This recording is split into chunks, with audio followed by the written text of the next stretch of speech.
Hello बच्चों, स्वागत है आप सभी का आपके अपने चैनल गॉड क्लासेस पर। गॉड क्लासेस यानी मैथ्स भी एंड मस्ती भी। तो बच्चों, जैसे आप लोगों की रिक्वेस्ट थी उसी के हिसाब से हमने केस स्टडीज़ की जो सीरीज़ है वो स्टार्ट की हुई है। और इसके अंदर हम ऑलरेडी चैप्टर 1 और 2 की जो केस स्टडीज़ है वो आप लोगों के साथ पहले ही शेयर कर चुके हैं। तो अगर आप लोगों ने वो मिस कर दी है तो उसके लिए मैं आई बटन में ऊपर लिंक दे रहा हूँ, इस पूरी प्लेलिस्ट का लिंक दे रहा हूँ। जैसे जैसे इसमें वीडियो ऐड होती जाएंगी तो वो सारी की सारी वीडियो आपको मिलते जाएंगी। ठीक है। और जितने भी केस स्टडीज हम यहाँ पर ले रहे हैं वो सारी की सारी केस स्टडीज इस क्वेश्चन बैंक से हम ले रहे हैं।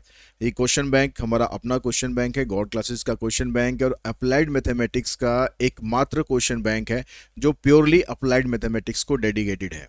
यानी इसमें फालतू के जो कोर मैथ्स के जो क्वेश्चंस होते हैं वो सब नहीं है, प्योरली अप्लाइड मैथमेटिक्स को डेडिकेटेड है और सब कुछ आपके सिलेबस के अकॉर्डिंग है।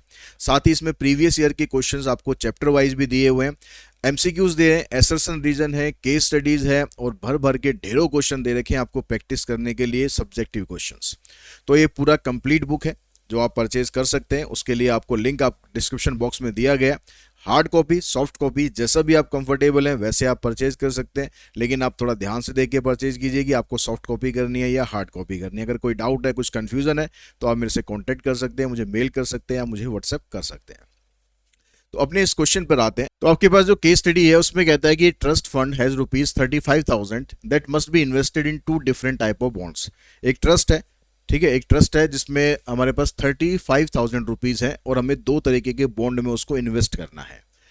The first bond pays 10% interest per annum which will be given to an old age home. जो पहले वाला बॉन्ड है जिससे आपको 10% का इंटरेस्ट मिल रहा है उसको आप डोनेट करने वाले हैं एक ओल्ड एज होम में। जो भी इंटरेस्ट मिलेगा वो ओल्ड एज होम में डोनेट करने वाले हैं। और दूसरे पर हमें 8% का इंटरेस्ट मिलेगा जो कि हम देंगे WWA मतलब वुमेन वेलफेयर एसोसिएशन में। अब कहता है कि let A be 1/2 matrix and B be a 2/1 matrix representing the investment and interest rate on each bond respectively. पहली मैट्रिक्स कह रहा है कि 1/2 लो, दूसरी मैट्रिक्स 2/1 लो और जो दोनों हमने बॉन्ड में इन्वेस्ट करना है उस इन्फॉर्मेशन को आप यहाँ पर मैट्रिक्स फॉर्म में शो करो। अब यहाँ पर ये जरूरी नहीं है कि जिसने ऑर्डर दे दिया 1/2 और 2/1 ऐसा ये क्वेश्चन में दे, ये जरूरी नहीं है, ये हमें खुद सोचना पड़ेगा कि मैट्रिक्स क्या बनेगी। ठीक है। अब जैसे मान लो जो फर्स्ट पार्ट है इसका, फर्स्ट पार्ट में कहता है कि ₹15,000 is invested in bond x. Bond x के अंदर हमने 15,000 इन्वेस्ट कर दिए। अब बॉन्ड एक्स में अगर 15,000 इन्वेस्ट कर दिए तो बॉन्ड बी के अंदर 20,000 रह गया इन्वेस्ट करने को, टोटल 35,000 है हमारे पास। तो इस इंफॉर्मेशन को आप लिखेंगे इस तरीके से 15,000 और 20,000। ठीक है। यहां पर उसने वैसे स्पेसिफाई किया हुआ है कि 1/2 लेना है, लेकिन उसका लॉजिक मैं आपको बता रहा हूं कि क्यों लेना है। अब उसका जो इंटरेस्ट रेट है वो लिखो। इंटरेस्ट रेट लिखना है आपको कॉलम में, पहले पर 10%, दूसरे पर 8%।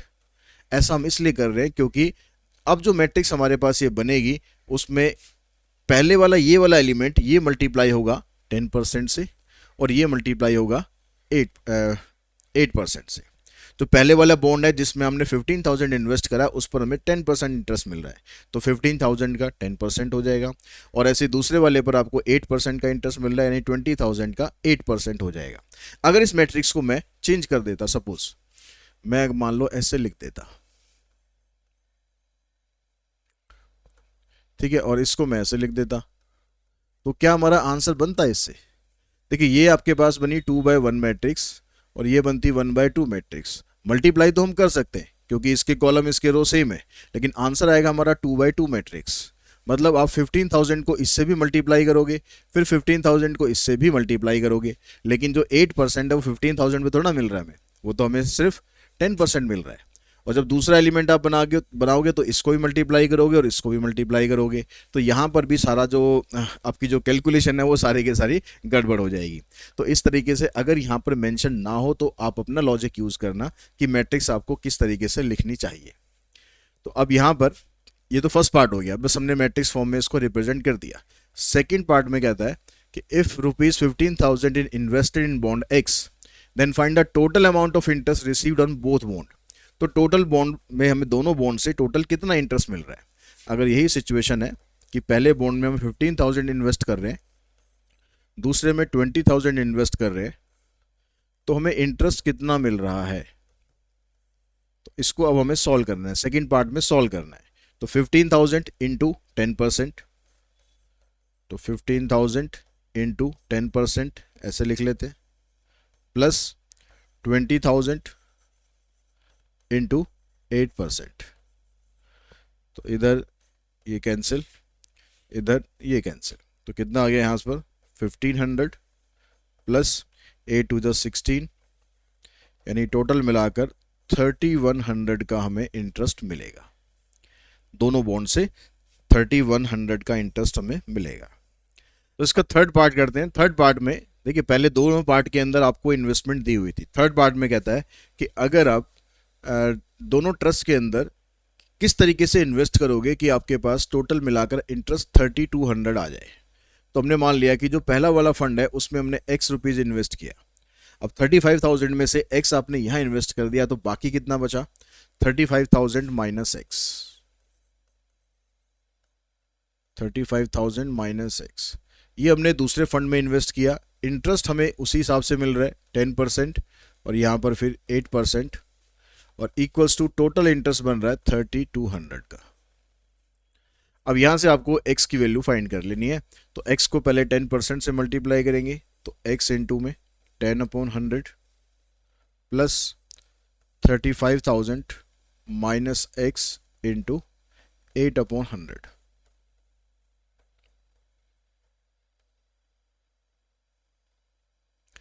अब यहाँ पर 10x बन गया, इधर से 8 को इससे मल्टीप्लाई कर देते, 8 5 जा 40, 8 3 जा 24 प्लस 4 28 माइनस 8x, और जो 100 था यहाँ पर दोनों का कॉमन निकाल के मैं इस साइड ले गया। अब यहाँ पर 10x माइनस 8x 2x आ जाएगा, इधर 100 मल्टीप्लाई करेंगे तो 2 जीरो और आ जाएगी, इसको उधर ले जाके माइनस कर दो, 32 माइनस 28 आ जाएगा 4, उसके बाद आगे हमारे पास 4 जीरो है, तो x की वैल्यू बन जाएगी 20,000। तो यानी जो इन्वेस्टमेंट जो पहले वाले बॉन्ड में इन्वेस्टमेंट हुई, तो इन्वेस्टमेंट इन फर्स्ट बॉन्ड ये आ गई ₹20,000, और इन्वेस्टमेंट इन सेकंड बॉन्ड ये आ गई ₹35,000 माइनस 20,000, यानी ₹15,000। उल्टा हो गया, ठीक है, पहले 15-20 था, अब 20-15 हो गया। अब उसके बाद जो इसका ऑप्शन में है उसमें कह रहा है कि what will be the total amount of interest received on both bond. दोनों बॉन्ड पर आपको टोटल मिलाकर इंटरेस्ट कितना मिल रहा है। तो इंटरेस्ट तो यहाँ पर टोटल इसने दे ही रखा था, हमें 3200 ही मिल रहा है। तो ये क्वेश्चन देने का तो यहाँ पर कुछ लॉजिक हुआ नहीं। अच्छा, यहाँ पर ये पूछ रहा है आपसे कि what will be the total amount of the interest, कि जो टोटल इंटरेस्ट है वो आपको कैसे मिलेगा, ठीक है, क्या टोटल इंटरेस्ट होगा। तो इन टर्म ऑफ रुपीज़ तो इसने दे रखा है, ठीक है। हमें यहाँ पर हमने इंटरेस्ट कैसे निकाला, जब हमने ए मैट्रिक्स को बी मैट्रिक्स से मल्टीप्लाई कर दिया। तो जिसका ऑप्शन है इसमें आएगा कि A B, multiplication of A and B will give the total interest.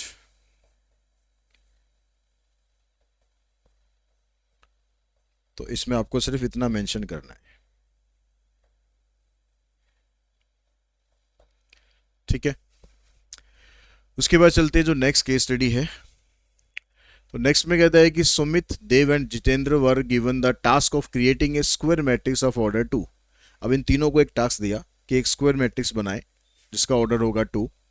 Below are the matrices creating by them, a b c are the matrices created by Amit, Viraj and Chirag. तो तीनों ने मिलकर ये अपनी अपनी मैट्रिक्स बना दी, ये अमित की, ये विराज की, और ये चिराग की। अब कह रहा है कि if a equals to 4 and b equals to -2, based on the above information answer the following question. a की वैल्यू अगर 4 है, b की वैल्यू -2 है, तो इस इंफॉर्मेशन के अकॉर्डिंग आप अपने यहाँ पर आंसर दो कि what will be the sum of the matrices a b and c। तीनों का सम क्या होगा, तीनों का सम क्या होगा। इसका तो यहाँ पर मेरे ख्याल कोई यहाँ पर यूज़ है नहीं, ये ऐसे हमें कंफ्यूज करने के लिए दे रखा है, इसका यहाँ पर कोई यूज़ नहीं है। तो फर्स्ट पार्ट के अंदर आपको क्या करना है, तीनों मैट्रिक्स का आपको सम करना है। तो 1 2 -1 3 प्लस 4 0 1 5 प्लस 2 0 1 माइनस 2। तो इन तीनों का सम करेंगे तो पहला एलिमेंट यहाँ पर 1 है, यहाँ 4 है, यहाँ 2 है, इनको ऐड किया तो आ जाएगा 7। जैसे 2 प्लस 0 प्लस 0 2, माइनस 1 प्लस 1 0 हो गया, 0 प्लस 1 1 आ गया, 3 प्लस 5 8, 8 माइनस 2 6। ये इन तीनों का सम आ गया। उसके बाद सेकंड पार्ट में कहता है कि what is the value of A transpose of transpose, यानी ट्रांसपोज ऑफ ए ट्रांसपोज। पहले ए ट्रांसपोज निकालो फिर दोबारा ट्रांसपोज करो। अब वैसे तो प्रॉपर्टी होती है हमारे पास कि ट्रांसपोज का दोबारा ट्रांसपोज करोगे तो ओरिजिनल मैट्रिक्स आ जाती है, पर यहाँ पर आपको करके दिखाना है। तो पहले आप ए ट्रांसपोज निकालेंगे, तो ए ट्रांसपोज करेंगे, यहाँ जो 1 2 रो में था इसको कॉलम में लिख दिया, फिर -1 और 3। अब आप ए ट्रांसपोज का फिर दोबारा ट्रांसपोज कर दो, तो अब फिर से वापस ये जो ओरिजिनल मैट्रिक्स थी हमारी वो बन गई, यानी ये मैट्रिक्स आ गई हमारे पास ए। फिर थर्ड पार्ट में कहता है कि what is the value of B into में ए ट्रांसपोज। यहाँ पर बी का यूज हो रहा है, बी की वैल्यू -2 जो हमें यहाँ दे रखी थी इसका यहाँ पर यूज हो रहा है। तो यहाँ पर कह रहा है कि what is the value of B A transpose, तो बी इंटू में ए ट्रांसपोज। तो इसमें आप ये कर सकते हो, ये जो स्केलर क्वांटिटी होती है इसको आप बाहर निकाल सकते हो, ऐसे बी इंटू में ए ट्रांसपोज आप ऐसे कर सकते हो सिंपल। तो बी की वैल्यू क्या है आपके पास, बी की वैल्यू कह रहा है -2 है, इंटू में ए ट्रांसपोज आपके पास ये आया था, ठीक है, इसको इससे मल्टीप्लाई कर दो, 1 -1 2 3, इसको मल्टीप्लाई करेंगे आ जाएगा -2 +2 -4 एंड -6। ये हमारे पास थर्ड पार्ट का आंसर आ जाएगा।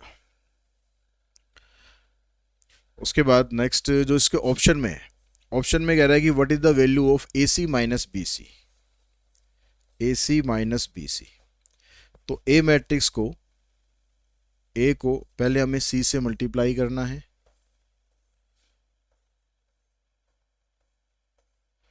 माइनस का साइन, अब B को C से मल्टीप्लाई करना है,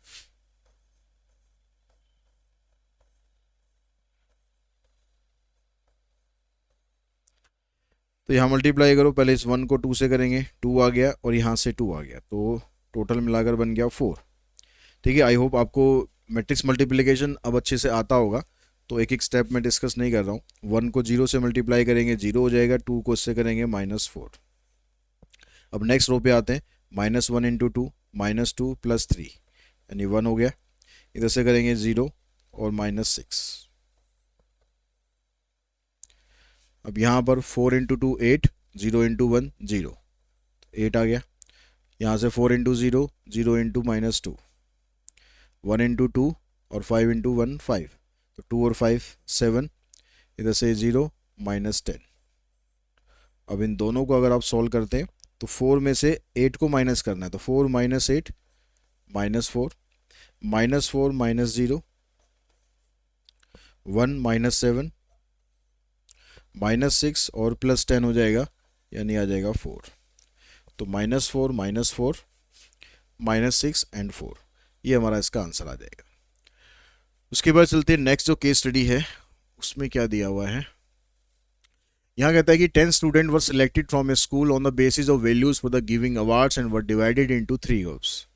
3 अलग अलग वैल्यूज है, उसके ऊपर स्टूडेंट्स को डिवाइड किया उनको 3 ग्रुप्स के अंदर। The first group comprises hard worker, जो पहला ग्रुप है उसको नाम दिया गया hard worker. The second group has honest, second group के अंदर देखी गई honesty and the law abiding students and the third group contain against. अच्छा, सेकंड वाले में honest and law abiding, honest भी हैं लॉ अबाइडिंग भी हैं, और थर्ड ग्रुप के अंदर कह रहा है विजिलेंट एंड ओबीडियंट स्टूडेंट्स। तो इस तरह से 3 अलग अलग कैटेगरीज हमने बना दी। Double the number of the student of the first group added to the number in the second group gives 13। अब यहाँ से आपको ना इक्वेशंस बनानी है।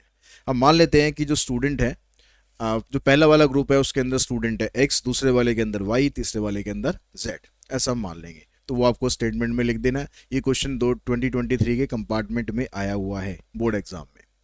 अब ये कह रहा है कि डबल द, यहाँ से हम लाइन को देखेंगे ध्यान से, कि double the number of student of the first group यानी 2x added to the number in the second group, added to the number in the second group gives 13, gives 13। ये हमारे पास बन गई पहली इक्वेशन। आगे कहता है कि while the combined strength of the first and second group, combined strength of first and second group यानी x प्लस वाई is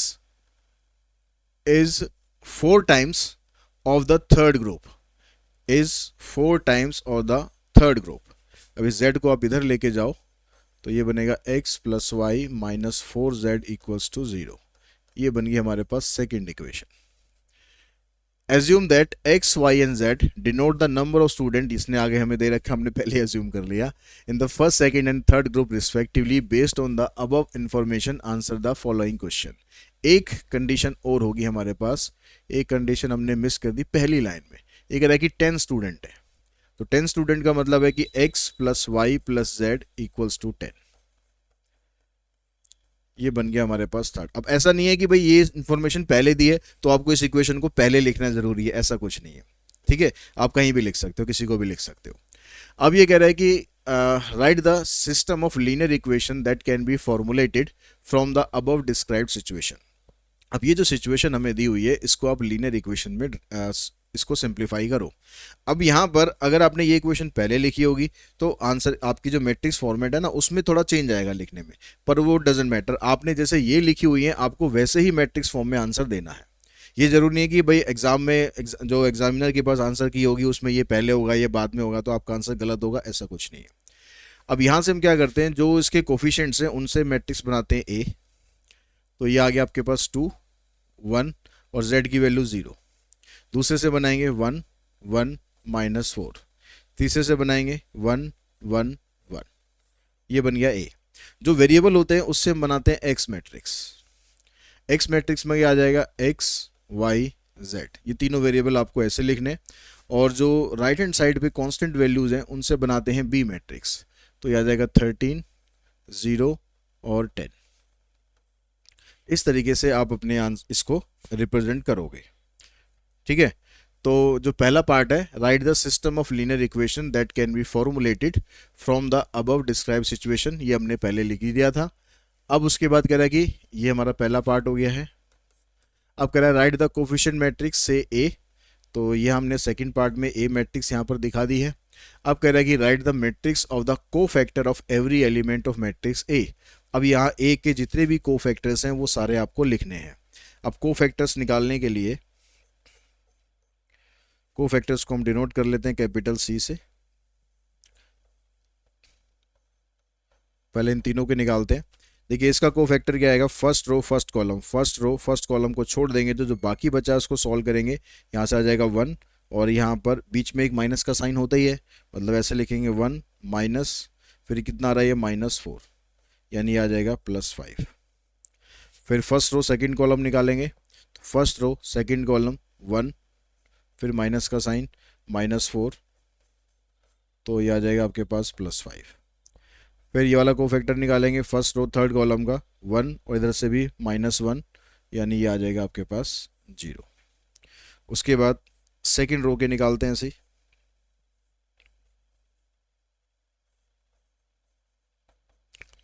तो सेकंड रो फर्स्ट कॉलम यहाँ से आ जाएगा 1 -0, तो ये आ जाएगा 1।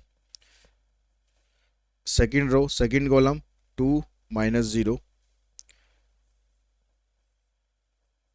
तो ये आ गया 2। सेकंड रो थर्ड कॉलम 2 -1, ये आ गया 1। उसके बाद हम निकालते हैं third row first column, third row second column और थर्ड रो थर्ड कॉलम। तो थर्ड रो फर्स्ट कॉलम -4 और यहाँ से 0।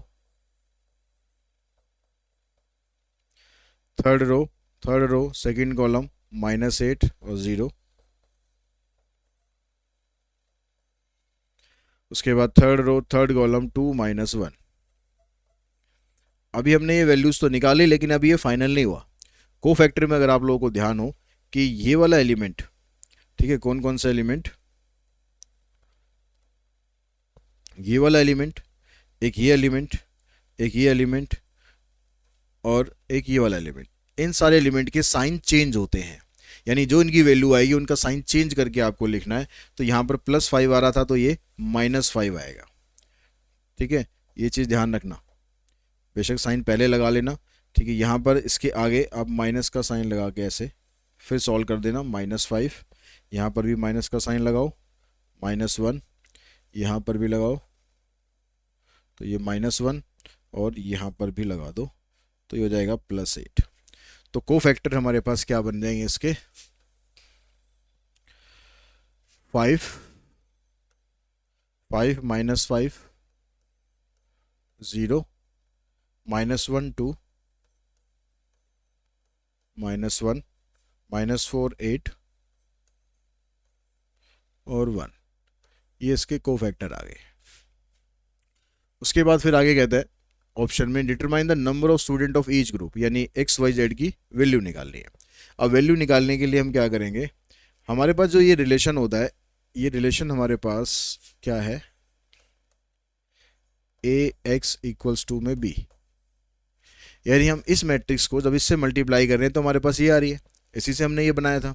तो अगर x की वैल्यू मेरे को चाहिए तो मेरे को A को उधर शिफ्ट करना पड़ेगा, मतलब A इनवर्स * में B। अब जो A इनवर्स होता है उसका फार्मूला क्या होता है, इनवर्स का पहले इनवर्स निकालेंगे, इनवर्स निकालने के लिए एडजॉइंट को हम डिवाइड करेंगे इसके डिटर्मिनेंट से। ठीक है, अब जो कोफैक्टर आपने निकाले थे इस कोफैक्टर से आप एडजॉइंट निकाल लो, इसको हम यहीं पर ही छोड़ते हैं अभी। तो एडजॉइंट ऑफ A बनाओ, एडजॉइंट ऑफ A हमारा यहाँ पर ये जो कोफैक्टर निकाले थे इसका ट्रांसपोज हो जाएगा। तो 5 - 5 5, -5 0, -1 2, -1 -4 8 और 1, ये आ गया। अब जिसका डिटरमिनेंट आप निकालोगे, A मैट्रिक्स का डिटरमिनेंट अगर हम निकालेंगे, पहले वाली रो से चलते हैं, 2 * इसको और इसको छोड़ेंगे यहाँ से 1 + 4 5 आ जाएगा। फिर जो सेकंड एलिमेंट लेंगे साइन चेंज करके लेते हैं, -1। अब इसको और इसको छोड़ेंगे तो 1 + 4, ये भी 5 आ गया। लास्ट वाला एलिमेंट 0 है तो उसके साथ तो कुछ लिखने की जरूरत ही नहीं, हो तो 0 ही आना है। तो यहाँ से 10 - 5 हो गया 5। तो A इनवर्स की वैल्यू आपके पास आ गई 1/5 * इसका एडजॉइंट।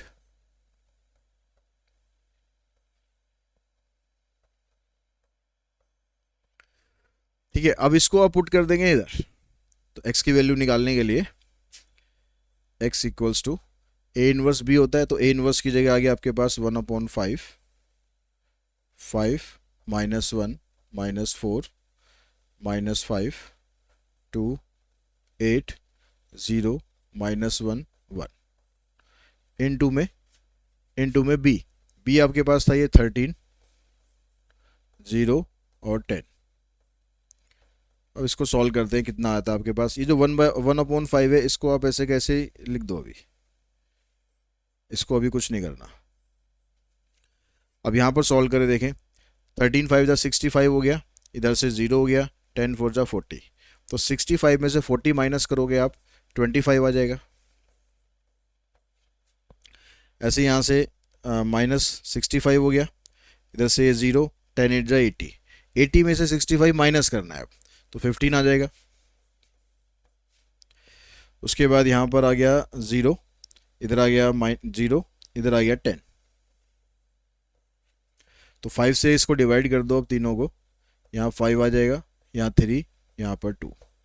तो इसका मतलब x की वैल्यू 5 आ गई, y की वैल्यू 3 आ गई और z की वैल्यू 2 आ गई। यानी जो पहला ग्रुप था स्टूडेंट का, जो हार्ड वर्कर था वो 5 स्टूडेंट हैं, और जो लॉ अबाइडिंग और ऑनेस्ट है वो 3 स्टूडेंट हैं, और इसके अलावा जो विजिलेंट और ओबीडेंट स्टूडेंट है वो 2 स्टूडेंट्स हैं। तो इस तरीके से आप ये वैल्यू फाइंड कर सकते हैं। तो नेक्स्ट चलते हैं इस पे केस स्टडी पे। इसमें कहता है कि pastry is a dough of flour water shortening that may be savoury और sweet and pastries are often described as bakers. तो ये सब चीज़ें छोड़ो, इसमें क्वेश्चन से हमारा कोई लेना देना नहीं है। ठीक है, यहाँ पर कहता है कि the sunrise bakery private limited produces 3 basic pastry mixes A B and C। देखिए 3 तरह की वो पेस्ट्री बना रहा है, A B C। In the past the mix of ingredient has shown in the following matrix. तो पहले वो क्या करता था, इस पेस्ट्री को बनाने के लिए, जो पेस्ट्री ए है उसको बनाने के लिए 5 kilogram floor, 1 kilogram fat, 1 kilogram sugar ये यूज़ करता था। ऐसी पेस्ट्री बी का दिया हुआ है आपको, पेस्ट्री सी का दिया हुआ है। लेकिन due to changes in the consumer taste, अब समय के साथ कंज्यूमर के टेस्ट में चेंज हो रहा है, तो उन्होंने डिसाइड किया कि हम थोड़ा सा इसके अंदर चेंज करते हैं। तो चेंज करने पर जो नई मैट्रिक्स आ रही है हमारे पास वो इतनी ये आ रही है। अब कह रहा है कि using matrix algebra you are required to calculate the matrix for the new mix. तो अब उन्होंने क्या करा, पहले वो ऐसे मिक्स करते थे, अब इसमें यहाँ पर उन्होंने कुछ चेंजेस करे हैं कि इतना कम या ज़्यादा किया है। अब यहाँ पर जो नया मिक्स आ रहा है आपके पास उसकी मैट्रिक्स आपको बनानी है। तो उसके लिए हम क्या करते हैं, इस मैट्रिक्स को अगर मैं एक्स एज्यूम कर लूँ, इसको वाई एज्यूम कर लेता हूँ, तो ये आपके पास है 5, 1, 1, 6.5, 2.5, 0.5, 4.5, 3, 2। पहले वो इस तरीके से इसको मिक्स करते थे। ठीक है, पहला फ्लोर है, फिर फैट है, फिर शुगर है।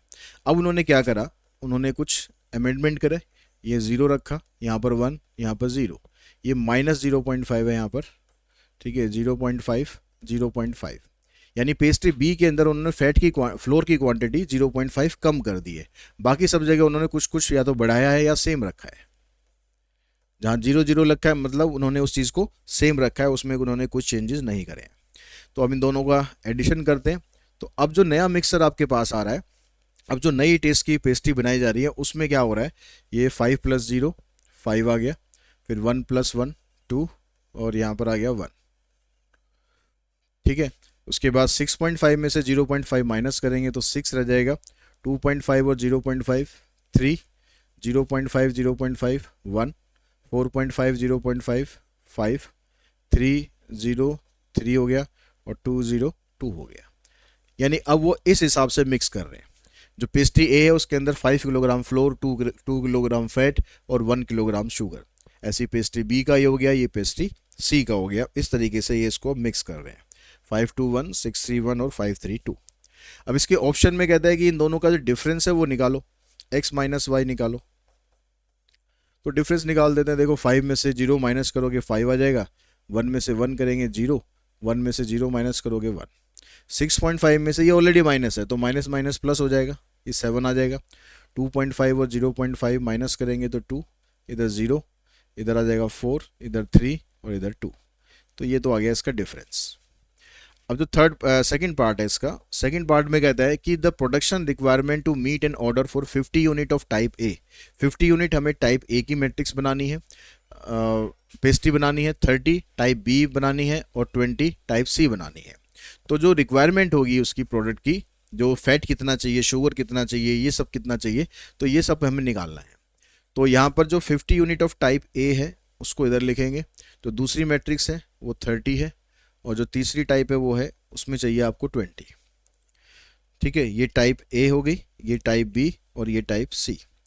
अब इसको जो हमारा नया प्रोडक्शन है, जो हम नई तरीके से मिक्स कर रहे हैं, यानी ये वाला, इस मैट्रिक्स से आप इसको मल्टीप्लाई कर दो। 5 2 1 6 3 1 5 3 2। ठीक है, ये हमारे पास ए है, ये बी है, ये सी है, ये फैट है, ये फ्लोर है, नहीं ये फ्लोर है, ये फैट है और ये शुगर है। तो आपको हमेशा लिखना ऐसे है कि आप सही तरीके से उसको मल्टीप्लाई करो। ए वाला ए से मल्टीप्लाई हो, बी बी से मल्टीप्लाई हो और सी सी से मल्टीप्लाई हो। तो ये लिखते समय चीज़ों का ध्यान रखना है। तो अब इसको मल्टीप्लाई करो, 5 को इससे करेंगे 250 प्लस 3 को इससे करेंगे 180, और यहाँ पर आ गया ये 100। पहली रो पहले कॉलम से हो गई, यानी ये जो क्वांटिटी निकली है किसकी आएगी, आपकी फ्लोर की। ठीक है, पहली पेस्ट्री, दूसरी पेस्ट्री, तीसरी पेस्ट्री में इतना फ्लोर लगना है। अब ऐसे दूसरे को करोगे मल्टीप्लाई, 100, 30 × 3 90, 20 × 3 60, फिर 50 × 1 50 प्लस 30 × 1 और 20 × में 2। तो ये कितना आ जाएगा, 8 5 13, 2 4 5 530। इधर से आ जाएगा 250, 80 40 120। यानी आपको 530 किलोग्राम क्या चाहिएगा, फ्लोर चाहिएगा, फैट चाहिएगा 250 किलोग्राम और शुगर चाहिएगा आपको 120 किलोग्राम। ये आपको टोटल क्वांटिटी चाहिए। अब इसका जो नेक्स्ट पार्ट है उसमें कहता है the amount of each type that must be made to totally use up 370 kg of flour. जो फ्लोर है वो टोटल आप यूज़ कर रहे हो 370 kg, 170 kg आप यूज़ कर रहे हो फैट, 80 kg आप यूज़ कर रहे हो शुगर। तो आपने कितनी कितनी टाइप की आपने पेस्ट्री बनानी है, यानी ए की वैल्यू क्या होगी, बी की वैल्यू क्या होगी, सी की वैल्यू क्या होगी। यानी अब उल्टा क्वेश्चन पूछ रहा है। यहाँ पर हमसे क्वांटिटी पूछी थी, यहाँ क्वांटिटी दे रखी है, अब पेस्ट्री पूछ रहा है कि कितनी कितनी आप बनाओगे। तो उसके लिए आपको जो नया मिक्स है हमारा ये है, इसकी रिक्वायरमेंट है। तो बाकी का पोर्शन मैं डिलीट कर रहा हूँ, किसी को स्क्रीनशॉट लेना हो तो ले सकते हो।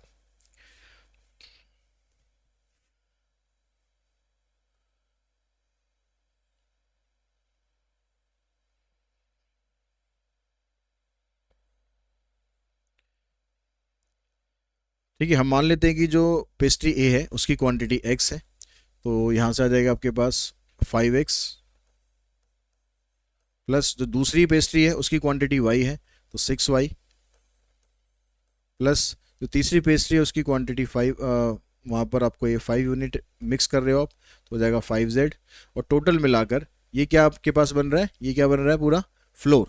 तो फ्लोर की क्वांटिटी कितनी है 370, तो आप 370 यहाँ पर लिख देंगे। ये आपके पास पहली इक्वेशन बन गई। अब ऐसी दूसरी इक्वेशन बनाओ, 2x plus 3y plus 3z equals to fat कितना था 170। तीसरी बनाएंगे x plus y plus 2z, sugar कितनी है 80। तो ये इक्वेशन है, इसको आपको सॉल्व करना है। अब इसके लिए पहले आप ए मैट्रिक्स बना लो, 5 6 5 2 3 3 1 1 2। एक्स मैट्रिक्स बन गई आपकी एक्स वाई जेड। जैसे पिछली केस स्टडी में हमने सॉल्व किया था वैसे ही सॉल्व करना है, 370 170 और 80। अब पहले ए का डिटरमिनेंट निकाल लो, 5 6 माइनस 3 3 आ गया, माइनस 6 इसको छोड़ेंगे 4 माइनस 3 1 प्लस 5 इसको छोड़ेंगे 2 माइनस 3 यानी माइनस 1। तो ये बन गया आपके पास 15 माइनस 6 माइनस 5 यानी आ जाएगा 4। तो डिटरमिनेंट तो आ गया हमारा इसका 4। अब इसके बाद आपको इसके कोफैक्टर निकाल लेने, C11 C12 C13। तो पहले कोफैक्टर आपके ये बनेंगे जो ब्रैकेट के अंदर आपने लिखे हैं, ये 3। अब इसका साइन चेंज हो जाता है तो मैं डायरेक्ट अब लिख रहा हूँ, पिछले क्वेश्चन की तरह नहीं कि बाद में लिखूंगा। यहाँ पर आ गया -1, C12 C22 C23। तो C12 निकालेंगे सेकंड रो, उल्टा लिख दिया, यहाँ पर आएगा 21।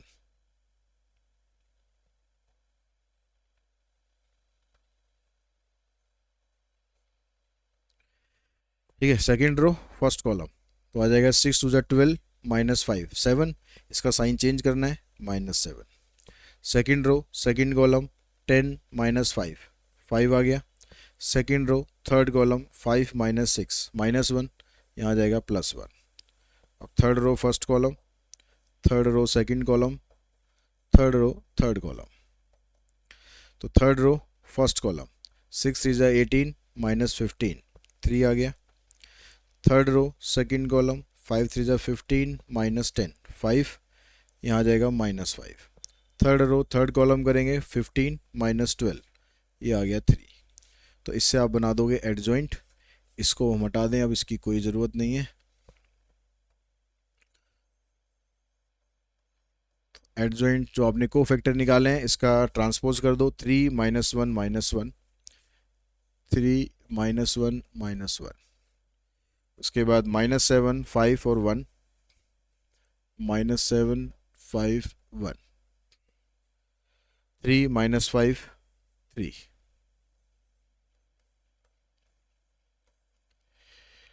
इन्वर्स निकालेंगे तो ए इन्वर्स हो गया adjoint of a divided by determinant of a. तो डिटर्मिनेंट आया था हमारा 4, तो यहाँ लिख देंगे 1/4 इनटू में ये एडजॉइंट आप उतार देंगे ऐसे के ऐसे ही।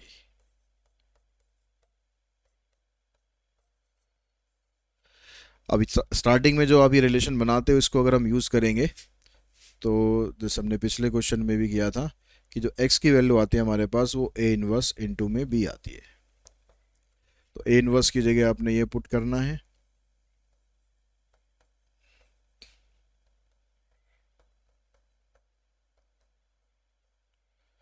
इंटू में b आपके पास ये आ जाएगा 370, 170 और 80। इसको आप सॉल्व करेंगे। देखो 370 से मल्टीप्लाई करना है, -7 को इससे करना है, 3 को 80 से करना है, उन सबको आपस में प्लस माइनस करना है। तो आपके पास जो वैल्यू आएगी ये आ जाएगी 160। ठीक है, ऐसे ही फिर सेकंड वाले रो को इन तीनों से मल्टीप्लाई करना है। तो ये आएगी आपके पास 80 और ये आ जाएगी आपके पास 40। 4 से आप इनको डिवाइड कर देंगे तो ये आ जाएगा 40, 20 एंड 10। तो जो आपके पास पेस्ट्री है, प्रोडक्ट ए है, वो आ जाएगा 40। जो प्रोडक्ट ए है ये 40 आ जाएगा, जो प्रोडक्ट बी है ये 20 और जो प्रोडक्ट सी आप बना रहे हो वो आ जाएगा 10। तो इस तरीके से ये केस स्टडी हम कंप्लीट कर सकते हैं। और इसी के साथ ही आज का जो वीडियो है यहीं पर हम इसको फिनिश कर दें। जल्दी मिलते हैं नेक्स्ट चैप्टर की केस स्टडी, जिसमें हम करने वाले हैं एप्लीकेशन ऑफ डेरिवेटिव। डिफरेंशियल जो डिफरेंशिएशन है डेरिवेटिव से, उससे केस स्टडी आने का कोई चांस नहीं है। तो हम सीधा एप्लीकेशन ऑफ डेरिवेटिव पे चलेंगे और उसकी जो केस स्टडीज है वो डिस्कस करेंगे। आज के इस क्लास में इतना ही। Thanks to all of you.